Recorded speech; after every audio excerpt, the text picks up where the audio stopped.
Among those killed in the shelling of the hospital of the international organization Doctors Without Borders, MSF, in the Afghan Kunduz were children who were burned alive during the air strike, said a member of the organization's leadership, the president of the Operations Center for MSF in Brussels Maini Nicholas.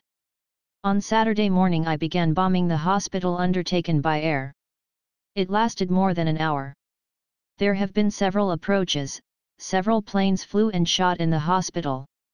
The shelling affected the main building, where the intensive care unit, ambulance, and physiotherapy, which was a lot of employees, she said, reports RIA Novosti. According to the organization, from the air bombardment of hospitals it started early on Saturday morning. As a result of falling shells in the central building of the hospital started a fire. The staff ran out to the street when the building caught fire. Later, we sadly noted that 10 patients died. 6 of them were in the intensive care unit and could not leave the building. Some of them were burned alive in their beds, and among them were children. Also killed 12 employees of Doctors Without Borders.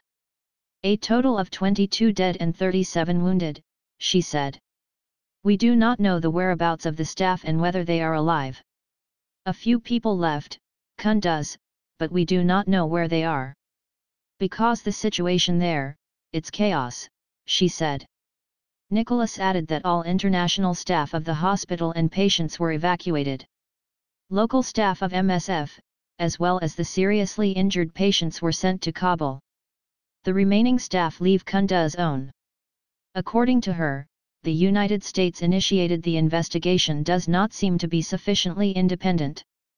Upon bombardment of the hospital in Kunduz are now held 3 investigations, Afghan US investigation and the investigation of the Pentagon and the NATO mission.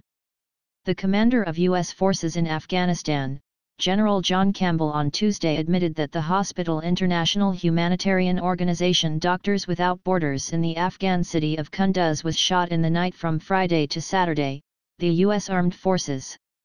He said the shelling occurred by mistake.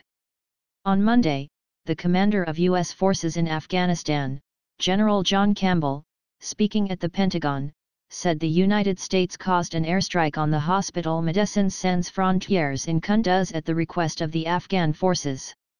In a Monday statement, the humanitarian organization Doctors Without Borders reported that the U.S. is trying to shift responsibility for the strike at the hospital for the Afghan authorities. The general director of the organization Doctors Without Borders, Christopher Stokes, flatly rejected claims of Kabul that a hospital in Kunduz was used by militants of the movement Taliban for military purposes. The organization Doctors Without Borders, disgusted by recent statements from some of the Afghan authorities to justify the attack on our hospital in Kunduz, said Stokes. This is tantamount to the recognition of war crimes, he said. A spokesman for the White House, Josh Earnest, said that the tragedy in the Afghan city of Kunduz cannot be called a war crime until the completion of the investigation of the incident.